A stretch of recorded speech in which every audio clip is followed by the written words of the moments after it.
Professor Hameed Chennamangalur ABC മലയാളത്തിന്റെ പ്ലാറ്റ്ഫോമിൽ ആദ്യമായിട്ട് വരികയാണ്. പക്ഷേ അദ്ദേഹത്തെ ഞങ്ങൾ മലയാളികൾക്ക് പരിചയപ്പെടുത്തേണ്ട യാതൊരു ആവശ്യവും ഇല്ലാത്ത വിധം വളരെ വളരെ സുപരിചിതനാണ്. ഹമീദ് മാഷെ കുറിച്ച് എന്ത് പറയണം എന്ന് എനിക്ക് അറിഞ്ഞൂടെ. 50 കൊല്ലമായിട്ടെങ്കിലും നമ്മൾ അറിയുകയും വായിക്കുകയും കേൾക്കുകയും ചെയ്യുന്ന ഒരു ജീനിയസ് ആണ്. അദ്ദേഹത്തെ ഏറ്റവും ഒറ്റവാക്കിൽ വിശേഷിപ്പിച്ചാൽ മലയാളത്തിന്റെ ചാഞ്ചല്യമില്ലാത്ത സെക്യുലർ ജീനിയസ് എന്ന് വിളിക്കാവുന്ന ഒരാളാണ്. സെക്യുലർ ഇന്റലക്ച്വൽ എന്ന് വിളിക്കാവുന്ന ഒരാളാണ്. മതേതരവാദത്തിന് രാഷ്ട്രീയ പാർട്ടികളുടെ വോട്ട് ബാങ്ക് നയങ്ങൾക്കും തന്ത്രങ്ങൾക്കും അടവ് നയങ്ങൾക്കും അനുസരിച്ച് നിലപാട് മാറ്റാത്ത, വിട്ടുവീഴ്ചയില്ലാത്ത സെക്യുലർ നിലപാട് സൂക്ഷിക്കുന്ന, സെക്യുലർ ജീവിതം നയിക്കുന്ന ഹമീദ് ചേന്നമംഗലൂർ ഇന്ന് സംസാരിക്കുന്നത് അദ്ദേഹത്തിന് ഒരുപക്ഷെ അദ്ദേഹം ഏറ്റവും കൂടുതൽ ജീവിതത്തിൽ മലയാളത്തോട് സംസാരിച്ചിട്ടുള്ള വിഷയമാണ്. അത് വർഗീയതയെ കുറിച്ചാണ്. വർഗീയത എന്ന് കേൾക്കുമ്പോൾ ഒറ്റയടിക്ക് നമുക്ക് പലതരത്തിൽ അതിനെ നിസ്സാരമാക്കി തള്ളിക്കളയാനും അല്ലെങ്കിൽ ഗൗരവമായി അതിനോട് കലഹിക്കാനും ഒക്കെ പറ്റും. പക്ഷെ മൗലികമായി അക്കാഡമിക് ആയിട്ടുള്ള ചില ബോധ്യങ്ങൾ നമുക്ക് ആവശ്യമുണ്ട്. അതുകൊണ്ട് എന്താണ് വർഗീയത? വർഗീയതയിലേക്ക് വർഗീയതയിൽ തന്നെ സാമുദായികവാദം വർഗീയതയാണോ? മാരകമായ റിലീജിയസ് ഫണ്ടമെന്റലിസം, മത മൗലികവാദം, അത് തന്നെയാണ് പിന്നീട് വളരെ അങ്ങേയറ്റം മാരകമായ വിഘടനവാദം, തീവ്രവാദം, ടെററിസം വരെയുള്ള അവസ്ഥയിലേക്ക് പോകുന്നത്. ഇങ്ങനെയൊരു സാഹചര്യത്തിൽ ഒരു പക്ഷേ മലയാളത്തിൽ വർഗീയതയെക്കുറിച്ച് പറയാൻ, ഏറ്റവും ആധികാരികമായി പറയാൻ അർഹതയുള്ള ഒരു അക്കാഡമിക് പണ്ഡിതൻ, ഒരു സെക്യുലർ സ്കോളർ നമ്മളോട് സംസാരിക്കുന്നു. അദ്ദേഹം ഇനി ABC ഉണ്ടാകും. ABC അദ്ദേഹത്തിന്റെ സമയം പോലെ നമ്മളോട് അദ്ദേഹം സംവദിക്കും. ഹമീദ് സാറ് ആരംഭിക്കുന്നു. വർഗീയതയെ പലതരത്തിൽ പുൽകുന്നവരുണ്ട്, വർഗീയതയെ വർഗീകരിക്കുന്നവരുണ്ട്. നല്ല വർഗീയത, ചീത്ത വർഗീയത, ഭൂരിപക്ഷ വർഗീയത, ന്യൂനപക്ഷ വർഗീയത. ഇതിൽ ഒന്നിനെ കൂട്ടുപിടിച്ച് മറ്റൊന്നിനെ നേരിടാൻ ഒരുങ്ങുന്നവരുണ്ട്. തരാതരം പോലെ ഒരേ കക്ഷിയെ വർഗീയമെന്നും അല്ലാത്തതെന്നും വിശേഷിപ്പിക്കുന്നവരുണ്ട്. ഒരേ കക്ഷിയെ നല്ല വർഗീയതയായും പിന്നീട് അതേ കക്ഷിയെ ചീത്ത വർഗീയതയായും വിശേഷിപ്പിക്കുന്നവരുണ്ട്. അതുകൊണ്ട് വർഗീയതയെക്കുറിച്ചുള്ള മൗലികമായ ഒരു നിരീക്ഷണം, വളരെ അക്കാഡമിക് ആയിട്ടുള്ള ഒരു നിർവചനം, അതിലൂന്നിയാണ് ഹമീദ് മാഷ് ഇന്ന് അദ്ദേഹത്തിന്റെ ആദ്യത്തെ ടോക്ക് ABC നടത്തുന്നത്. അദ്ദേഹത്തിന് ഹമീദ് സാറ് സംസാരിക്കുന്നു. സാർ, അങ്ങയുടെ നിലപാടുകൾ ഒരു വിട്ടുവീഴ്ചയും ഇല്ലാതെ പറയുന്നത് പോലെ ABC പറയാൻ സ്വാഗതം ചെയ്യുന്നു. Welcome sir. നമ്മുടെ രാജ്യത്ത് പ്രവർത്തിക്കുന്ന ഒട്ടേറെ വർഗീയ സംഘടനകളുണ്ട്, വർഗീയ പാർട്ടികളുണ്ട്. അത് മിക്കവാറും എല്ലാ സമുദായങ്ങൾക്കകത്തുമുണ്ട്. ഇന്ത്യയിലെ ഏറ്റവും പ്രധാനപ്പെട്ട 2 മതവിഭാഗങ്ങൾ എന്ന് പറയുന്നത് ഹിന്ദുക്കളും മുസ്ലിങ്ങളുമാണ്. ഹിന്ദുക്കൾ വലിയ ഭൂരിപക്ഷം. ഹിന്ദുക്കൾ കഴിഞ്ഞാൽ പിന്നെ ഏറ്റവും വലിയ സമുദായം അല്ലെങ്കിൽ മതവിഭാഗം എന്ന് പറയുന്നത് മുസ്ലിങ്ങളാണ്. ഈ 2 വിഭാഗങ്ങൾക്കിടയിലും വർഗീയ പാർട്ടികൾ എത്രയോ കാലമായിട്ട് പ്രവർത്തിച്ചു പോന്നിട്ടുണ്ട്. സ്വാതന്ത്ര്യത്തിന് മുമ്പേ പ്രവർത്തിച്ചു പോന്നിട്ടുണ്ട്, ഹിന്ദുക്കൾക്കിടയിലും മുസ്ലിങ്ങൾക്കിടയിലും. അതുപോലെ കേരളത്തെ സംബന്ധിച്ച് പറയുകയാണെങ്കിൽ ക്രൈസ്തവ വിഭാഗം എന്ന് പറയുന്നത് വളരെ പ്രധാനപ്പെട്ട ഒരു മതവിഭാഗമാണ്. അവർക്കിടയിലുമുണ്ട് വർഗീയ പാർട്ടികൾ. പഞ്ചാബിലേക്ക് പോയാൽ അവിടെ നമ്മൾ സിഖ് വർഗീയവാദം കാണുന്നു, സിഖ് തീവ്രവാദം കാണുന്നു. അപ്പൊ അങ്ങനെ നോക്കുമ്പോൾ മിക്കവാറും എല്ലാ സമുദായങ്ങൾക്കകത്തും, എല്ലാ മത വിഭാഗങ്ങൾക്കകത്തും വർഗീയ പാർട്ടികൾ പ്രവർത്തിച്ചു പോന്നിട്ടുണ്ട്. അപ്പോൾ സാധാരണഗതിയിൽ ഞാനൊക്കെ പല വേദികളിലും പ്രസംഗിക്കാൻ പോയാൽ നമ്മൾ സംവദിക്കുന്ന മറ്റ് പ്രാസംഗികന്മാരൊക്കെ ചില വർഗീയ പാർട്ടികൾ നമ്മൾ വർഗീയ പാർട്ടികൾ എന്ന് വിളിച്ചാൽ അത് വർഗീയ പാർട്ടി അല്ല, അത് ഒരു സെക്യുലർ പാർട്ടിയാണ് എന്ന് അവര് നമ്മോട് തിരിച്ചു പറയാറുണ്ട്. വർഗീയത എന്ന് പറയുന്നത് രാഷ്ട്രീയ നേട്ടങ്ങൾക്ക് വേണ്ടി മതത്തെ ഉപയോഗപ്പെടുത്തുന്നതാണ്. ഇപ്പോൾ ബിപിൻ ചന്ദ്രയെ പോലുള്ള ആൾക്കാരൊക്കെ അങ്ങനെ പറഞ്ഞിട്ടുണ്ട്. പ്രശസ്ത ചരിത്ര പണ്ഡിതനായ ബിപിൻ ചന്ദ്രയെ പോലുള്ള ആൾക്കാരൊക്കെ പറഞ്ഞിട്ടുണ്ട്, മതത്തെ രാഷ്ട്രീയ ലാഭത്തിന് വേണ്ടി ഉപയോഗപ്പെടുത്തുന്ന ഏർപ്പാടിനാണ് വർഗീയത എന്ന് പറയുന്നത്. അത് സ്വാതന്ത്ര്യത്തിന് മുമ്പ് ഇന്ത്യയിൽ നമ്മളത് കണ്ടതാണല്ലോ. വിഭജനവാദം ഒക്കെ ഉണ്ടാകുന്നത്, ദുരാഷ്ട്രവാദം എല്ലാം ഉണ്ടാകുന്നത് മതത്തെ രാഷ്ട്രീയവുമായിട്ട് ബന്ധിപ്പിച്ച് കാര്യങ്ങളെ വിശദീകരിച്ചപ്പോഴാണ്. ഇപ്പോൾ മുഹമ്മദ് അലി ജിന്ന അല്ലെങ്കിൽ മുസ്ലിം ലീഗിന്റെ അക്കാലത്ത് നേതാക്കന്മാർ പറഞ്ഞിരുന്നത് ഇന്ത്യയിൽ ഹിന്ദുക്കളും മുസ്ലിങ്ങളും 2 രാഷ്ട്രങ്ങളാണ് എന്നാണ്. 2 രാഷ്ട്രങ്ങളാണ് അല്ലെങ്കിൽ 2 ദേശീയതകളാണ്. അതിൽ നിന്നാണല്ലോ 2 നേഷൻ തിയറി തന്നെ വരുന്നത്, ദുരാഷ്ട്രവാദം. അത് മുസ്ലിം ലീഗുകാർ മാത്രം പറഞ്ഞതല്ല. ഒരുപക്ഷെ ജിന്ന അത് പറയുന്നതിന് മുമ്പ്, അല്ലെങ്കിൽ ലീഗ് നേതൃത്വം അത് പറയുന്നതിന് മുമ്പ് സവർക്കറെ പോലുള്ള ആൾക്കാർ പറഞ്ഞിട്ടുണ്ട്. സവർക്കറും പറഞ്ഞിട്ടുണ്ട് ഹിന്ദുക്കളും മുസ്ലിങ്ങളും രണ്ട് ഭിന്ന രാഷ്ട്രങ്ങളാണ്, അവർ ഒന്നിച്ച് ജീവിക്കാൻ സാധ്യമല്ല എന്നുള്ള രൂപത്തിൽ അവരൊക്കെ പറഞ്ഞു പോന്നിട്ടുണ്ട്. അപ്പോ ഇത് സ്വാതന്ത്ര്യത്തിന് മുമ്പ് തന്നെ നമ്മുടെ രാജ്യത്ത് വർഗീയ പ്രസ്ഥാനങ്ങൾ പല രൂപത്തിൽ പ്രവർത്തിച്ചു പോന്നിട്ടുണ്ടെങ്കിലും ഇപ്പോഴും ഈ ഒരു വിഷയത്തെക്കുറിച്ച് സംസാരിക്കുമ്പോൾ, ഉദാഹരണത്തിന് ഞാൻ പറയുന്നു ബി ജെ പി ഒരു വർഗീയ പാർട്ടിയാണ് ഒരു വേദിയിൽ ഞാൻ പറയുന്നു. അപ്പോൾ ആ വേദിയിൽ തന്നെ ബി ജെ പിക്കാരുണ്ടാവും മറുപടി പറയാൻ. അദ്ദേഹത്തിന്റെ മറുപടിയിൽ പറയുക ബി ജെ പി വർഗീയ പാർട്ടിയല്ല, അല്ലെങ്കിൽ RSS വർഗീയ പാർട്ടിയല്ല, അതൊരു വർഗീയ പ്രസ്ഥാനമല്ല, അത് രാജ്യസ്നേഹത്തിൽ അധിഷ്ഠിതമായി പ്രവർത്തിക്കുന്ന പ്രസ്ഥാനമാണ് എന്ന് അവർ വിശദീകരിക്കും. അതുപോലെ ഇപ്പൊ ജമാഅത്തെ ഇസ്ലാമിയെ കുറിച്ച് ഞാൻ പറയുക, ഒരു വേദിയിൽ വെച്ചോ അല്ലെങ്കിൽ ഒരു ലേഖനത്തിലൂടെ പറയുകയാണ് അത് ഒരു വർഗീയ പാർട്ടിയാണ്, അല്ലെങ്കിൽ അതൊരു മതമൗലികവാദ സംഘടനയാണ് എന്നൊക്കെ പറഞ്ഞാൽ അവർ സമ്മതിക്കില്ല. അവർ പറയുക അവർ സെക്യുലറാണ്, അവർ മതേതര പാർട്ടി തന്നെയാണ് എന്നാണ്. ഇത് തന്നെയാണ് മറ്റ് ലീഗ്, മുസ്ലിം ലീഗിന്റെ കാര്യം പറഞ്ഞാൽ അവരും പറയും അങ്ങനെ തന്നെയാണ്, തങ്ങൾ ഒരിക്കലും വർഗീയ പാർട്ടിയല്ല, പ്രത്യേകിച്ച് പല കാര്യങ്ങളും അവർ മുന്നോട്ട് വെക്കും, തങ്ങളൊരു മതേതര പ്രസ്ഥാനമാണ് എന്നാണ് അവർ പറയുക. അത്തരം ഒരു പശ്ചാത്തലം നിലനിൽക്കുകയാണ് വർഗീയതയെ നമ്മൾ എങ്ങനെ നിർവചിക്കും എന്ന് ഞാൻ ആലോചിച്ചത്. മാത്രം നിർവചനമാണ് കേട്ടോ. ഇതിപ്പോ വേറെ ഏതെങ്കിലും പണ്ഡിതന്മാരൊന്നും അംഗീകരിച്ചാൽ, ഇപ്പം ശിവചന്ദ്രയെ പോലെയോ അല്ലെങ്കിൽ വേറെ ഒരുപാട് പണ്ഡിതന്മാർ വർഗീയതയെ കുറിച്ച് എഴുതുകയും പ്രസംഗിക്കുകയും ഒക്കെ ചെയ്തിട്ടുണ്ട്.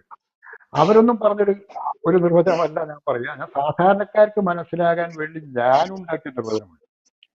എന്റെ അഭിപ്രായത്തിൽ ഒരു വർഗീയ പാർട്ടി എന്ന് പറയുന്നത് മതവികാരത്തിന്റെയോ സമുദായ വികാരത്തിന്റെയോ പിന്തുണയില്ലാതെ പ്രവർത്തിക്കാൻ സാധിക്കാത്ത പാർട്ടിയാണ്.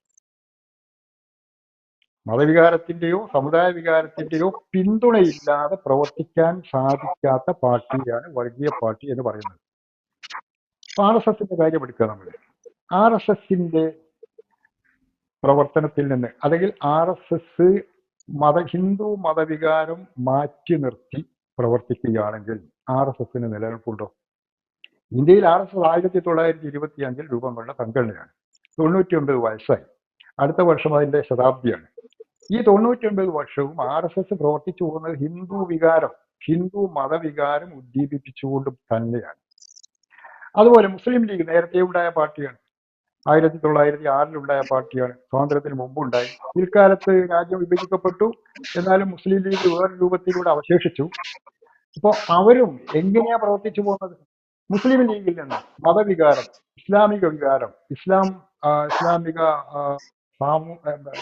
മതവികാരം അല്ലെങ്കിൽ മുസ്ലിം സാമുദായിക വികാരം മാറ്റി നിർത്തിയാൽ അതിന്റെ പിന്തുണയില്ലെങ്കിൽ മുസ്ലിം ലീഗിൽ പ്രവർത്തിക്കാൻ കഴിയൂ.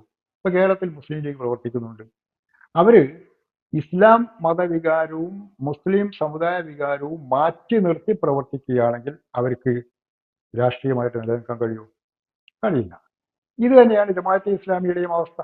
ജമാഅത്തെ ഇസ്ലാമിക്കാർ പറയുക തങ്ങൾ ഒരിക്കലും വർഗീയ പാർട്ടിയല്ല എന്നാണ്. അവർ പറയുക തങ്ങൾ ഇസ്ലാമിനെ ജനങ്ങൾക്ക് പരിചയപ്പെടുത്തുന്ന ഒരു പാർട്ടിയാണ്, ഇസ്ലാമിനെ പരിചയപ്പെടുത്തുക എന്നത് വർഗീയമല്ല എന്നാണ് അവർ പറയുക. പക്ഷേ അവർക്ക് നിലനിൽക്കണമെങ്കിൽ ഇസ്ലാമുമായി ബന്ധപ്പെട്ട വികാരം വേണം, അതുപോലെ സാമുദായിക വികാരവും വേണം. ഇത് രണ്ടുമില്ലെങ്കിൽ ജമാഅത്തെ ഇസ്ലാമിക്ക് നിലനിൽപ്പില്ല. അത് മറ്റെല്ലാ വർഗീയ പാർട്ടികളുടെയും അവസ്ഥയാണ്. ഏത് സമുദായത്തിൽ പ്രവർത്തിക്കുന്ന പാർട്ടിയായാലും, അത് സിഖ് സമുദായമാകട്ടെ, ക്രൈസ്തവ സമുദായമാകട്ടെ, വേറെ ഏത് സമുദായമാകട്ടെ, ഇപ്പൊ പലസ്തീനിലൊക്കെ അല്ലെങ്കിൽ ഇസ്രായേലിലൊക്കെ പ്രവർത്തിക്കുന്ന ജൂത പ്രസ്ഥാനങ്ങളാകട്ടെ, അവയൊക്കെ വർഗീയം അല്ലെങ്കിൽ ഫണ്ടമെന്റലിസ്റ്റ് നിലപാടുള്ള പാർട്ടികളാണ്. അവർക്കൊക്കെ അവരുടെ മതവികാരത്തെ ഉദ്ദീപിപ്പിച്ചുകൊണ്ടല്ലാതെ രാഷ്ട്രീയത്തിൽ നിലനിൽക്കാൻ കഴിയില്ല. അങ്ങനെയുള്ള പാർട്ടികളെയാണ് ഞാൻ വർഗീയ പാർട്ടി എന്ന് സാധാരണ പറഞ്ഞു പോരുന്നത്. ഈ ഫണ്ടമെന്റലിസ്റ്റ് പാർട്ടികൾ, ഈ റിലീജിയസ് ഫണ്ടമെന്റലിസ്റ്റുകളും കമ്മ്യൂണലിസ്റ്റുകളും തമ്മിൽ എവിടെയാണ് വ്യത്യാസപ്പെടുന്നത്? കമ്മ്യൂണലിസവും റിലീജിയസ് ഫണ്ടമെന്റലിസവും തമ്മിൽ ഒരു കാര്യത്തിൽ പ്രകടമായ വ്യത്യാസമുണ്ട്. ഒരേ സമയം കമ്മ്യൂണൽ പാർട്ടി എന്ന് പറയുന്ന, വർഗീയ പാർട്ടി എന്ന് പറയുന്ന പാർട്ടി മുസ്ലിം പാർട്ടിയാണെങ്കിൽ ഇസ്ലാമിക വികാരം അവരുടെ നിലനിൽപ്പിന് വേണ്ടി ഉപയോഗിക്കും, അതുപോലെ സാമുദായിക വികാരം ഉപയോഗിക്കും, അവിടെ അവരുടെ പ്രവർത്തന മേഖല അവസാനിക്കുന്നു. ഇന്നത്തെ പ്രവർത്തന മേഖല എന്ന ആശയ മേഖല അവിടെ അവസാനിക്കുന്നു. ഒരു ഫണ്ടമെന്റലിസ്റ്റ് പാർട്ടി, ഒരു മതമൗലിക പാർട്ടിയെ സംബന്ധിച്ചിടത്തോളം അത് മതമൗലിക പാർട്ടി ആകണമെങ്കിൽ അതിന് ഒരു മതരാഷ്ട്ര സങ്കല്പം വേണം. ഇപ്പൊ മുസ്ലിം ലീഗ് എന്ന പാർട്ടിക്ക് ഒരു മതരാഷ്ട്ര സങ്കല്പമില്ല. അവര് 1947 മുമ്പ് പോലും ഇസ്ലാമിക ഭരണം വേണം എന്ന് പറഞ്ഞിട്ടില്ല. ഇപ്പൊ പാകിസ്ഥാൻ 1947 ഉണ്ടായി. പക്ഷെ പാകിസ്ഥാനിൽ ഇസ്ലാമിക ഭരണം വേണമെന്ന് അക്കാലത്ത് മുസ്ലിം ലീഗ് പറഞ്ഞിട്ടില്ല. ഇക്കാലത്ത് നമ്മുടെ നാട്ടിൽ പ്രവർത്തിക്കുന്ന മുസ്ലിം ലീഗും ഇവിടെ ഇസ്ലാമിക ഭരണം സ്ഥാപിക്കണം, മതഭരണം വേണം എന്ന് പറയുന്നില്ല. അതേസമയം ഒരു ഫണ്ടമെന്റലിസ്റ്റ് പാർട്ടിയെ സംബന്ധിച്ചിടത്തോളം മതഭരണ സങ്കല്പം വളരെ പ്രധാനമാണ്. RSSനെ സംബന്ധിച്ചിടത്തോളം അവർക്ക് ഹിന്ദു രാഷ്ട്രവാദം ഉണ്ട്, അല്ലെങ്കിൽ ഹിന്ദു രാഷ്ട്രം എന്ന സങ്കല്പമുണ്ട്. ഹിന്ദു രാഷ്ട്രം എന്ന സങ്കല്പം അവരെന്തൊക്കെ പറഞ്ഞാലും അത് ഹിന്ദു മതത്തിൽ അധിഷ്ഠിതമായ ഒരു രാഷ്ട്ര സങ്കല്പമാണ്. അതുകൊണ്ടാണ് RSS ഒരു ഫണ്ടമെന്റലിസ്റ്റ് പാർട്ടിയായി മാറുന്നത്. അതുപോലെ ജമാഅത്തെ ഇസ്ലാമി എന്ന് പറഞ്ഞാൽ അവർക്ക് ഇസ്ലാമിക രാഷ്ട്ര സങ്കല്പമുണ്ട്, ഇസ്ലാമിക ഭരണ സങ്കല്പമുണ്ട്. ജമാഅത്തെ ഇസ്ലാമിയെ സംബന്ധിച്ചിടത്തോളം മുസ്ലിം ലീഗോ മറ്റേതെങ്കിലും പാർട്ടിയോ പ്രവർത്തിക്കുന്നത് പോലെ അല്ല അവർ പ്രവർത്തിക്കുന്നത്. അവരുടെ പുസ്തകങ്ങൾ വായിച്ചാൽ, അവരുടെ സ്ഥാപകാചാര്യനായ മൗദൂദി എഴുതിയ കാര്യങ്ങൾ വായിച്ചാൽ, അതുപോലെ അവർ പിന്തുടരുന്ന ഈജിപ്തിലെ സയ്യിദ് ഖുതുബിന്റെ പുസ്തകങ്ങൾ വായിച്ചാലൊക്കെ നമുക്ക് മനസ്സിലാക്കാൻ കഴിയും. അവരുടെ ആത്യന്തിക ലക്ഷ്യം എന്ന് പറയുന്നത് സാധ്യമായിടത്തെല്ലാം ഇസ്ലാമിക ഭരണം സ്ഥാപിക്കുക എന്നതാണ്. ഇസ്ലാമിക് സ്റ്റേറ്റ് സ്ഥാപിക്കുക, ഇസ്ലാമിക ഭരണകൂടം സ്ഥാപിക്കുക. അങ്ങനെ ഒരു മതഭരണ സങ്കല്പം ഉണ്ടാകുമ്പോൾ മാത്രമാണ് ഒരു പ്രസ്ഥാനം മതമൗലികവാദ പ്രസ്ഥാനമാകുന്നത്. ഈ മതമൗലികവാദ പ്രസ്ഥാനത്തിൽ തന്നെ രണ്ട് തരമുണ്ട്. ഒന്ന്, ഫണ്ടമെന്റലിസത്തിൽ രണ്ട് തരമുണ്ട്. ഒന്ന് ഇൻസ്റ്റിറ്റ്യൂഷണൽ ഫണ്ടമെന്റലിസം, രണ്ട് ഇസ്ലാമിന്റെ കാര്യത്തിലാണെങ്കിൽ ജിഹാദി ഫണ്ടമെന്റലിസം. പൊതുവെ പറയുകയാണെങ്കിൽ ഫണ്ടമെന്റലിസം അത് ഹിന്ദുവോ മുസ്ലിമോ എന്തോ ആകട്ടെ, ഫണ്ടമെന്റലിസം എന്ന് പറഞ്ഞാൽ ഇൻസ്റ്റിറ്റ്യൂഷണൽ ഫണ്ടമെന്റലിസവും ഉണ്ട്, അതുപോലെ തന്നെ എക്സ്ട്രീമിസ്റ്റ് ഫണ്ടമെന്റലിസവും ഉണ്ട്. ഈ ഇൻസ്റ്റിറ്റ്യൂഷണൽ ഫണ്ടമെന്റലിസത്തെ നമുക്ക് വേണമെങ്കിൽ മലയാളത്തിൽ സ്ഥാപനീകൃതമായ മതമൗലികവാദം എന്ന് പറയാം. അവരെന്തൊക്കെയാ പ്രവർത്തിക്കുന്നത്? അവർ പ്രവർത്തിക്കുന്നത് സമൂഹത്തിൽ, പ്രത്യേകിച്ചും അവരുടെ സമുദായത്തിൽ, ബന്ധപ്പെട്ട സമുദായം, ഇപ്പൊ മുസ്ലിം ഫണ്ടമെന്റലിസ്റ്റ് പ്രസ്ഥാനമാണെങ്കിൽ മുസ്ലിം സമുദായത്തിൽ, അല്ലെങ്കിൽ അവർ ജീവിക്കുന്ന രാഷ്ട്രത്തില്, സർക്കാർ മെഷീനറിയിലേക്ക്, പൊതുസമൂഹത്തിലേക്ക്, പലതരം സംഘടനകളിലേക്ക് നുഴഞ്ഞു കയറി അനുക്രമം തങ്ങളുടെ ആശയങ്ങൾക്ക് കരുത്ത് നേടുകയും എന്നിട്ട് തങ്ങൾ മുന്നോട്ട് വെക്കുന്ന മതഭരണ സങ്കല്പം നടപ്പാക്കാനുള്ള ശ്രമം നടത്തുകയും ചെയ്യുക. അവരാണ് ഇൻസ്റ്റിറ്റ്യൂഷണൽ ഫണ്ടമെന്റലിസ്റ്റ് എന്ന് പറയുന്ന വിഭാഗത്തിൽപ്പെടുന്നത്. നമുക്ക് വേണമെങ്കിൽ ഇന്ത്യയിൽ പ്രവർത്തിക്കുന്ന ജമാഅത്തെ ഇസ്ലാമി ഇൻസ്റ്റിറ്റ്യൂഷണൽ ഫണ്ടമെന്റലിസം മുന്നോട്ട് വെക്കുന്ന സംഘടനയാണ്. അവർ ചെയ്യുന്നത് എന്താണ്? അവർക്ക് വാസ്തവത്തിൽ മതഭരണ സങ്കല്പമുണ്ട്. ഇപ്പൊ അവർ പറയാൻ ഞങ്ങൾക്ക് അങ്ങനെയൊന്നുമില്ല, ഞങ്ങൾ സെക്യുലർ പാർട്ടിയാണെന്നൊക്കെ പറയും. പക്ഷെ അവരുടെ ഭരണഘടനയിലൊന്നും ഇസ്ലാമിക ഭരണം വേണ്ട എന്ന് പറഞ്ഞിട്ടില്ല.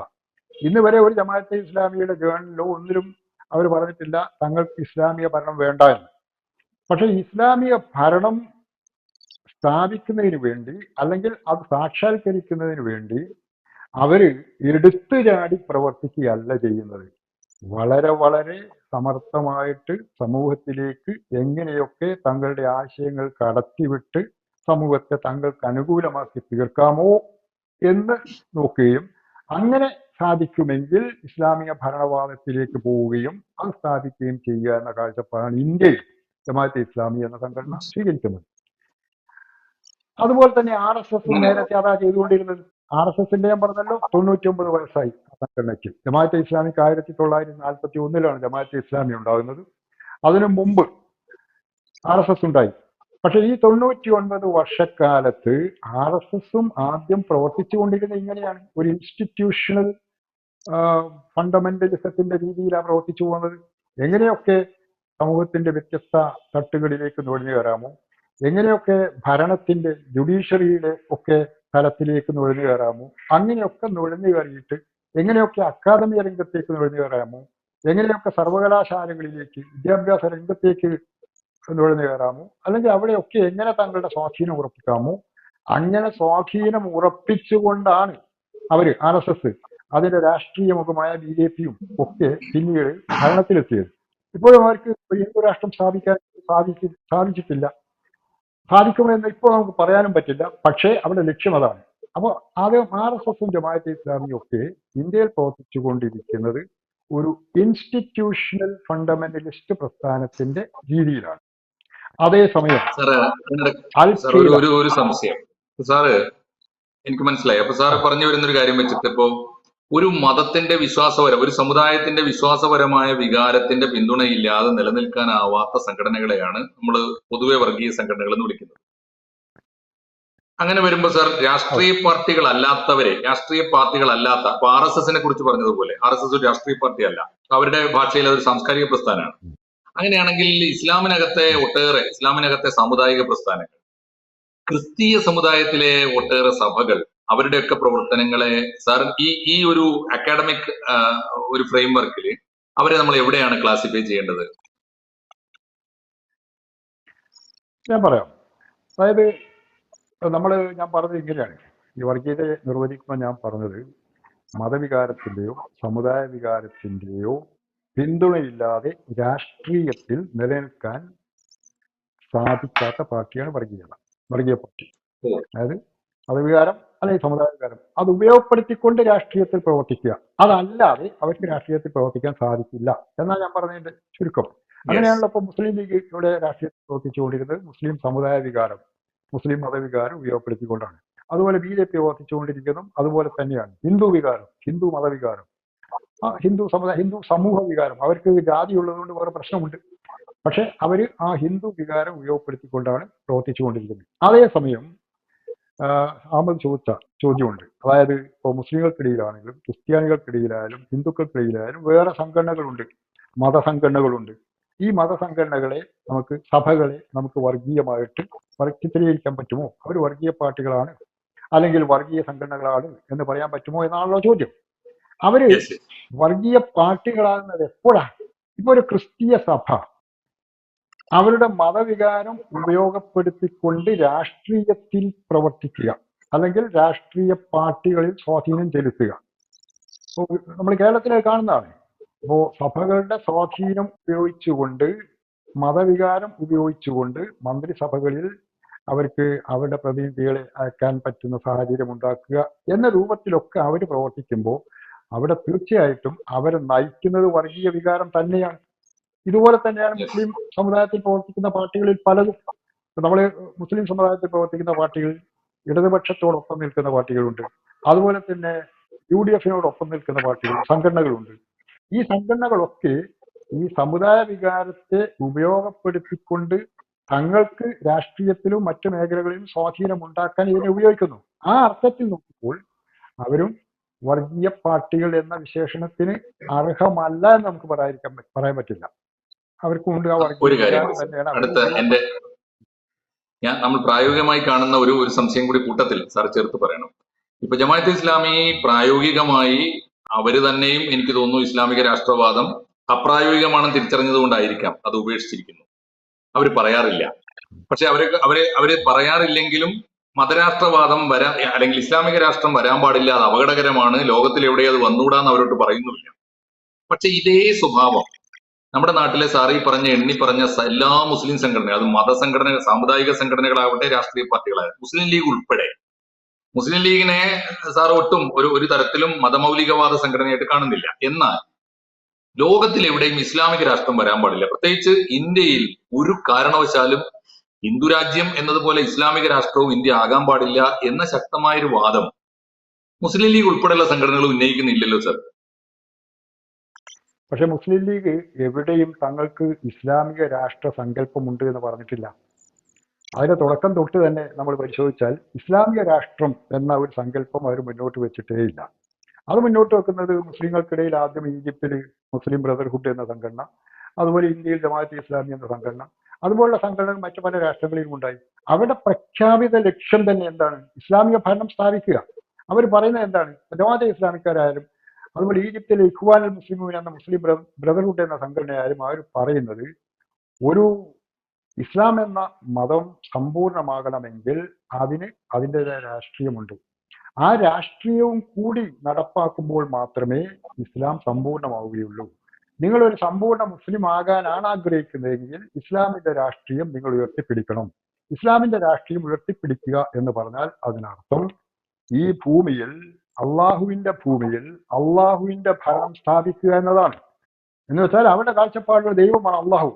ആ ദൈവത്തിന്റെ ഭരണം ഭൂമിയിൽ സ്ഥാപിക്കുക എന്നത് മുസ്ലിമിന്റെ ഒഴിച്ചുകൂടാനാവാത്ത കർത്തവ്യമാണ് എന്ന് സിദ്ധാന്തിക്കുന്നവരാണ് എല്ലാ മുസ്ലിം മതമൗലിക പാർട്ടികളും. അത് ഇന്ത്യയിലുള്ളതായാലും പാകിസ്ഥാനിലുള്ളതായാലും ഈജിപ്തിലോ തുർക്കിയിലോ ഒക്കെ ഉള്ളതായാലും. ഇപ്പൊ എർഡോഗന്റെ തന്നെ പാർട്ടി അന്തിമമായ അവരുടെ ലക്ഷ്യം എന്താണ്? ഒരു ഇസ്ലാമിക ഭരണം തുർക്കിയിലെ സ്ഥാപിക്കുക എന്നത് തന്നെയാണ്. ആ രൂപത്തിലല്ല മുസ്ലിം ലീഗ് പ്രവർത്തിച്ചിരുന്നത് എന്നാണ് ഞാൻ പറയുന്നത്. മുസ്ലിം ലീഗ് ഇപ്പോഴും പറയുന്നില്ല തങ്ങൾക്ക് ഇസ്ലാമിക ഭരണം വേണം എന്ന് അവർ പറയുന്നില്ല. അവരെവിടെയെങ്കിലും ഇസ്ലാമിക ഭരണം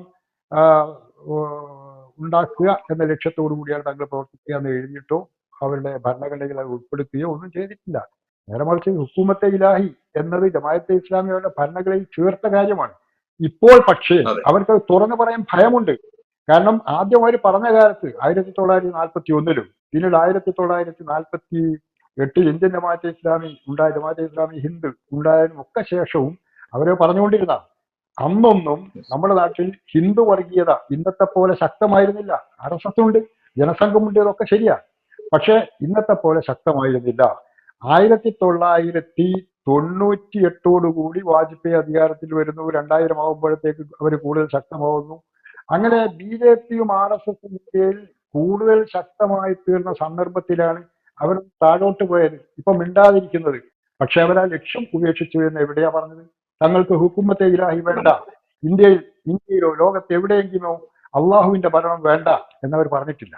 അപ്പൊ അവര് യെസ് ആ രൂപത്തിൽ സാറ് നോക്കുമ്പോൾ അതിന്റെ ഈ പറയുന്ന ബേസിക് ഡെഫിനിഷനും വ്യത്യസ്തമാണ്. അതെ അടിസ്ഥാനപരമായ അവരുടെ സ്വഭാവ സവിശേഷതകളാണ് സാറ് പറഞ്ഞു വരുന്നത്, ഫണ്ടമെന്റലിസത്തിന്റെയും കമ്മ്യൂണിസത്തിന്റെയും.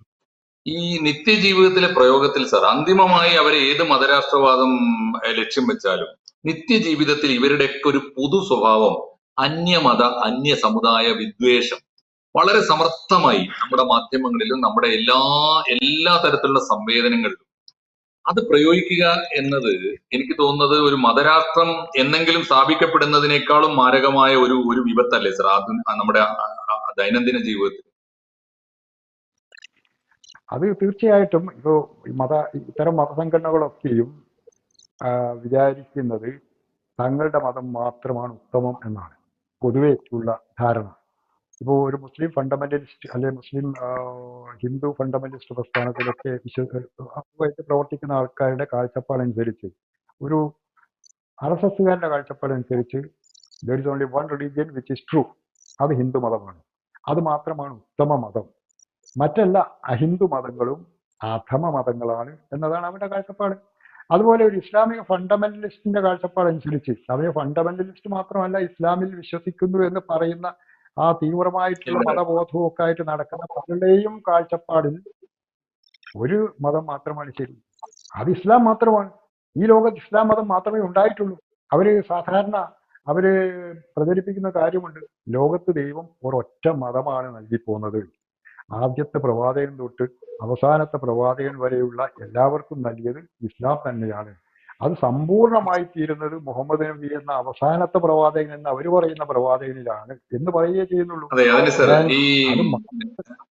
അതിന് ഈ മതവാദികളുടെ അല്ലെങ്കിൽ സമുദായവാദികളുടെ മതപണ്ഡിതന്മാരുടെ ഇടയിലുള്ള യാന്ത്രിക ബുദ്ധിജീവികൾ എന്ന് ഞാൻ വിളിക്കുന്ന കൂട്ടര് അതിന് പറയുന്ന ഒരു ന്യായം, എന്റെ വിശ്വാസം മാത്രമാണ് ശരി എന്ന് ഞാൻ വിശ്വസിച്ചില്ലെങ്കിൽ പിന്നെ ഞാൻ എന്റെ മതത്തിൽ നിൽക്കുന്നതിൽ എന്താണ് അർത്ഥം എന്നാണ്. നമുക്ക് അങ്ങനെ എങ്ങനെ ഡിഫെൻഡ് ചെയ്യാം സർ ആ വാദത്തെ?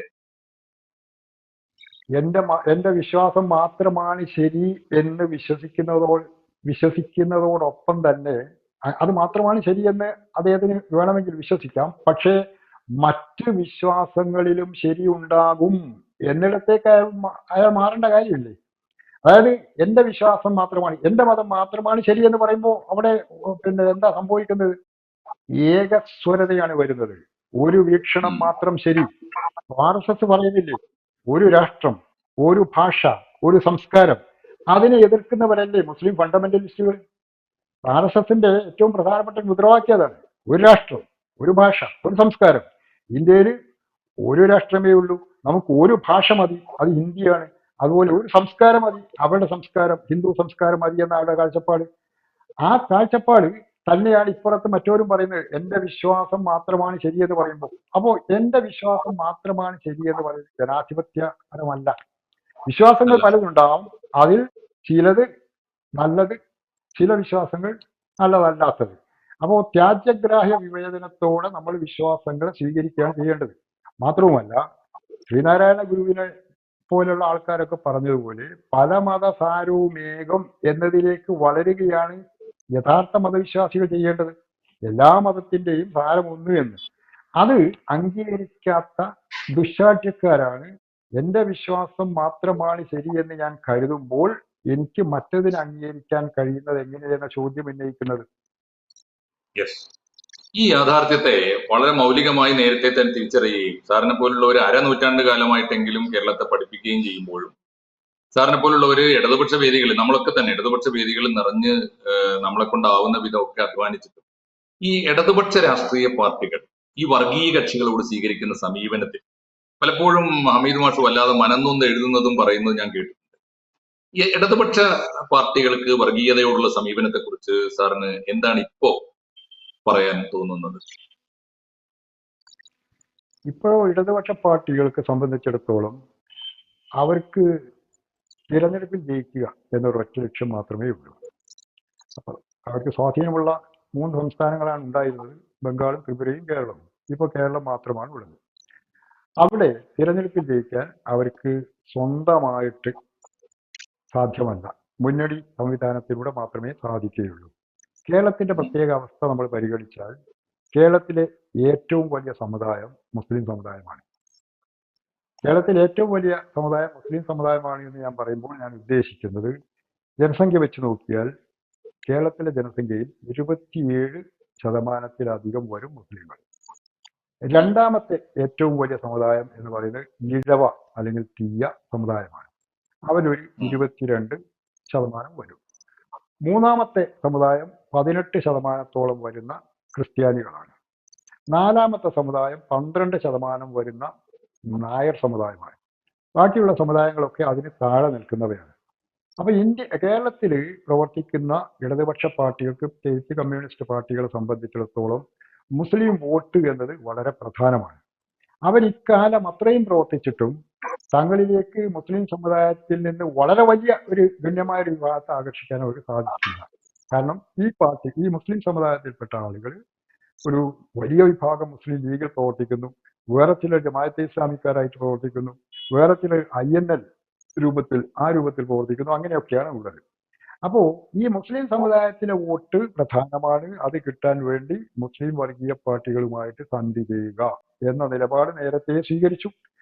പിന്നീട് അതിലൊക്കെ അങ്ങോട്ടും ഇങ്ങോട്ടും ഒക്കെ മാറ്റം ഉണ്ടായി എന്നുള്ളത് ശരിയാണ്. അതുപോലെ തന്നെയാണ് ക്രൈസ്തവ വർഗീയതയെയും പീഡിപ്പിച്ചുകൊണ്ടല്ലാതെ മുന്നോട്ട് പോകാൻ സാധ്യമല്ല എന്നത് ഇപ്പോൾ BJP ചെയ്യുന്നതാണല്ലോ. BJPക്കും കേരളത്തിൽ പ്രവർത്തിക്കണമെങ്കിൽ ഈ പറയുന്ന 2 സമുദായങ്ങളിൽ നിന്ന് കൂടി വോട്ട് കിട്ടണം. അതായത് ഹിന്ദു സമുദായത്തിൽ നിന്ന് മാത്രം വോട്ട് കിട്ടിയാൽ പോരാ. കാരണം ഹിന്ദു സമുദായത്തിലെ വലിയൊരു വിഭാഗം ഒന്നുകിൽ കോൺഗ്രസിൽ അല്ലെങ്കിൽ CPM പോലുള്ള പാർട്ടികളിൽ പ്രവർത്തിക്കുന്നവരാണ്. അപ്പൊ BJPയെ സംബന്ധിച്ചിടത്തോളം അവർക്ക് സീറ്റ് ലഭിക്കണമെങ്കിൽ, തെരഞ്ഞെടുപ്പിൽ ജയിക്കണമെങ്കിൽ ക്രൈസ്തവ സമുദായത്തിൽ നിന്നെങ്കിലും വോട്ട് കിട്ടണം. അതിനുവേണ്ടിയുള്ള എല്ലാ തന്ത്രങ്ങളും അവരും മെനയുന്നുണ്ട്. ഇത് ചെയ്യാൻ പാടില്ലാത്ത പാർട്ടിയാണ് കമ്മ്യൂണിസ്റ്റ് പാർട്ടികൾ. പക്ഷെ കമ്മ്യൂണിസ്റ്റ് പാർട്ടികൾ എന്ന് പറയുന്നത് അവരുടെ വർഗ രാഷ്ട്രീയം വിടുകയും വർഗീയ രാഷ്ട്രീയത്തിലേക്ക് തന്നെ മാറുകയും ചെയ്തിരിക്കുകയാണ്.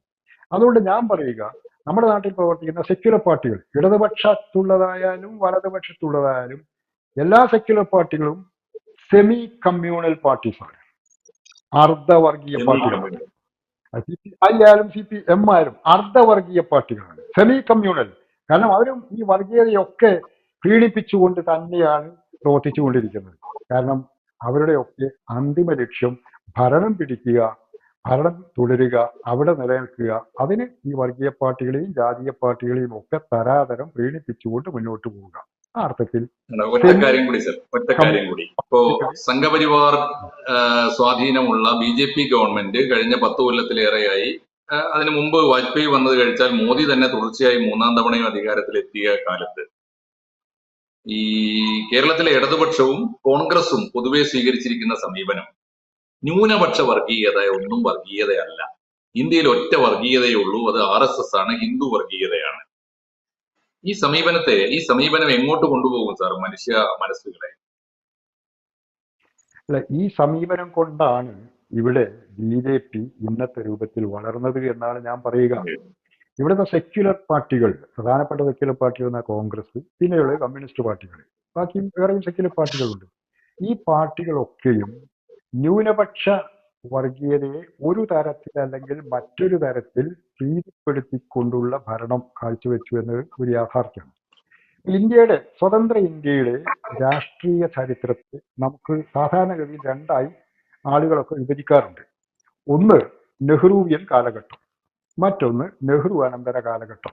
ഈ രൂപത്തിൽ സ്വതന്ത്ര ഇന്ത്യയുടെ രാഷ്ട്രീയ കാലത്തെ വിഭജിക്കുന്ന ഒരു പതിവുണ്ട്. അപ്പോൾ നെഹ്റുവിയൻ കാലഘട്ടം എന്ന് പറഞ്ഞാൽ 1947 തൊട്ട് 1964 വരെ അദ്ദേഹം 17 വർഷം ഇന്ത്യയുടെ പ്രധാനമന്ത്രിയായിരുന്നു. ആ കാലവും അത് കഴിഞ്ഞൊരു 10 വർഷവും കൂടി അതിന് നെഹ്റുവിയൻ കാലഘട്ടം എന്ന രൂപത്തിൽ ആളുകൾ വിലയിരുത്താറുണ്ട്. അത് കഴിഞ്ഞുള്ളത് നെഹ്റു അനന്തര കാലഘട്ടം എന്നാണ്. ഈ നെഹ്റുവിയൻ കാലഘട്ടത്തിലാണ് കോൺഗ്രസ് ഒക്കെ താരതമ്യേന കൂടുതൽ മതനിരപേക്ഷ മൂല്യങ്ങളോട് പ്രതിജ്ഞാബദ്ധത പുലർത്തിയത് എന്ന് സാമാന്യമായിട്ട് പറയാം. അക്കാലത്ത് ഒരുപക്ഷെ കമ്മ്യൂണിസ്റ്റ് പാർട്ടികളും അങ്ങനെയൊക്കെ തന്നെയായിരുന്നു. അത് കഴിഞ്ഞിട്ട് പിന്നീട് നെഹ്റു അനന്തര കാലഘട്ടത്തിൽ, പ്രത്യേകിച്ചും ഇന്ദിരാഗാന്ധി അധികാരത്തിൽ വന്നതിന് ശേഷം, സിഖ് തീവ്രവാദത്തെ പ്രോത്സാഹിപ്പിച്ച ചരിത്രം നമ്മുടെ മുമ്പിലുണ്ട്. ഭിന്ദ്രൻവാലെ പ്രോത്സാഹിപ്പിച്ചത് അവരാണ്. അത് കഴിഞ്ഞ് 1985 സുപ്രീം കോടതി വിധി വന്നു ഷാബാനുബിയൻ കേസിൽ. ആ ചരിത്ര വിധി എന്ന് പറയുന്ന ആ സുപ്രീം കോടതി വിധി എന്ന് പറയുന്നത് ഏറ്റവും പുരോഗമനാത്മകമായ ഒരു വിധിയായിരുന്നു. അതിനെ സ്വാഗതം ചെയ്യുകയാണ് എല്ലാ സെക്യുലർ പാർട്ടികളും ചെയ്യേണ്ടത്. പക്ഷെ രാജ്യത്തെ ഏറ്റവും വലിയ സെക്യുലർ പാർട്ടിയായ കോൺഗ്രസ് ആണ് അധികാരത്തിലിരിക്കെ, രാജീവ് ഗാന്ധി പ്രധാനമന്ത്രിയായിരിക്കെ ആ വിധിയെ അവർ തള്ളിക്കളയുകയും ആ വിധി മറികടക്കാൻ വേണ്ടി ഒരു പ്രത്യേക നിയമം, മുസ്ലിം വനിതാ നിയമം എന്ന പേരിൽ അവർ നടപ്പാക്കുകയും ചെയ്തു. അങ്ങനെ നോക്കുമ്പോൾ നമുക്ക് സ്വതന്ത്ര ഇന്ത്യയുടെ രാഷ്ട്രീയ ചരിത്രത്തെ രണ്ട് കാലഘട്ടങ്ങളായി മറ്റൊരു രൂപത്തിൽ വിഭജിക്കാം. ഒന്ന് 1985 മുമ്പുള്ള കാലം, രണ്ട് 1985 ശേഷം. അതായത് ഒന്ന് പ്രീ ഷാബാനു പീരീഡ്, രണ്ട് പോസ്റ്റ് ഷാബാനു പീരീഡ്. അല്ല, അതിന് പ്രത്യേകതകൾ ഒന്നുകൂടി അതും കൂടി ഞാൻ പറയേക്കാം. അപ്പോ ആ ഒരു വിധിയോട് കോൺഗ്രസ് സ്വീകരിച്ച സമീപനത്തോടു കൂടി ഇവിടെ ഭൂരിപക്ഷ വർഗീയത വളരാൻ തുടങ്ങി എന്നത് നിസ്തർക്കമായ കാര്യമാണ്. ഞാൻ പറയുന്നത് എന്താണെന്ന് വെച്ചാൽ, 1985 ഈ വിധി വന്നപ്പോൾ അന്നത്തെ മുസ്ലിം സംഘടനകൾ ആ വിധിയെ എതിർക്കാൻ വേണ്ടി ഉപയോഗിച്ച ഏറ്റവും പ്രധാനപ്പെട്ട വാദം, ശരീഅത്ത് എന്ന് പറയുന്നത് അല്ലെങ്കിൽ മുസ്ലിം പേഴ്സണൽ ലോ എന്ന് പറയുന്നത് മുസ്ലിങ്ങളുടെ മതവിശ്വാസത്തിന്റെ ഭാഗമാണ്. അതുകൊണ്ട് തന്നെ അതിൽ ഇടപെടാൻ രാജ്യത്തെ മതേതര കോടതികൾക്ക് അവകാശമില്ല എന്നായിരുന്നു അവരുടെ പ്രധാനപ്പെട്ട മുദ്രാവാക്യം. 1985 ശേഷം BJP മുന്നോട്ട് വെച്ച ഏറ്റവും പ്രധാനപ്പെട്ട മുദ്രാവാക്യം രാമക്ഷേത്ര വിഷയത്തിൽ എന്താ? അവർ പറയുന്നത് രാമക്ഷേത്രം എന്ന് പറയുന്നത് ഹിന്ദുക്കളുടെ മതവിശ്വാസത്തിന്റെ ഭാഗമാണ്, വിശ്വാസത്തിന്റെ പ്രശ്നമാണ്. അതിൽ ഇടപെടാൻ രാജ്യത്തെ കോടതികൾക്ക് അവകാശമില്ല എന്ന് അവരും പറഞ്ഞത്. എങ്ങനെ കോൺഗ്രസ് ഈ ഷാബാനുബിയൻ കേസിൽ മുസ്ലിം വർഗീയ സാമുദായിക പ്രസ്ഥാനങ്ങളുടെ മുമ്പിൽ മുട്ടുകുത്തിയോ, ആ ഒരു കാലം തൊട്ട് നമ്മുടെ രാജ്യത്ത് BJP വളർന്നു. 84 വെറും 2 സീറ്റ് മാത്രം ഉണ്ടായിരുന്ന BJPക്ക് പിന്നീട് അടിക്കടി വളർച്ചയാണ് ഉണ്ടായത്. 1987-88 ആകുമ്പോഴത്തേക്ക് അവർ കൂടുതൽ വളർന്നു. 2014 ആകുമ്പോഴത്തേക്ക് തനിച്ച് ഭൂരിപക്ഷം കിട്ടുന്ന അവസ്ഥയിലേക്ക് BJP വളർന്നു. അതെന്താ കാണിക്കുന്നത്? ഇവിടെ സെക്യുലർ പാർട്ടികൾ സെക്യുലർ മൂല്യങ്ങളോട് പ്രതിജ്ഞാബദ്ധത പുലർത്താതിരിക്കുകയും അവര് താൽക്കാലിക രാഷ്ട്രീയ ലാഭങ്ങൾക്ക് വേണ്ടി സെമി കമ്മ്യൂണൽ പാർട്ടികളായി മാറി പ്രവർത്തിക്കുകയും ചെയ്തത് കൊണ്ട് BJP പോലുള്ള പ്രസ്ഥാനങ്ങൾക്ക് കൂടുതൽ വേരൂന്നാനുള്ള സാഹചര്യം സൃഷ്ടിക്കപ്പെട്ടു. തീർച്ചയായും സർ, ഇത്രയും നിരീക്ഷണങ്ങൾ വളരെ വളരെ മൗലികമായി എന്നാൽ പ്രാഥമികമായി വർഗീയതയെക്കുറിച്ച് ഏതൊരു രാഷ്ട്രീയ വിദ്യാർത്ഥിക്കും, ഏതൊരു സാമൂഹ്യശാസ്ത്ര വിദ്യാർത്ഥിക്കും, ഏതൊരു സാംസ്കാരിക പഠന വിദ്യാർത്ഥിക്കും അറിഞ്ഞിരിക്കേണ്ട അടിസ്ഥാന കാര്യങ്ങളാണ് സാറ് പറഞ്ഞത്. ഇന്ന് നമ്മുടെ ഒരു സമയത്തിന്റെ ഒരു ഫ്രെയിംവർക്കിനകത്ത് ഈ ആമുഖത്തോടു കൂടി സാറിന്റെ ടോക്ക് ഇവിടെ അവസാനിപ്പിക്കുകയാണ്. സാറിന് നന്ദി പറയുന്നു. തീർച്ചയായിട്ടും ഈ വിഷയത്തിന്റെ വളരെ വ്യത്യസ്തവും വിശദവുമായ അധ്യായങ്ങളുമായി സാർ ABC-യോടൊപ്പം ഉണ്ടാകണം എന്ന് അപേക്ഷിക്കുന്നു. നന്ദി പറയുന്നു സാർ. Thanks a lot. കൂടുതൽ വാർത്തകളും വിശേഷങ്ങളും നിങ്ങളിലേക്ക് എത്താൻ ABC മലയാളം സബ്സ്ക്രൈബ് ചെയ്യുക, ബെൽ ബട്ടണും അമർത്തുക.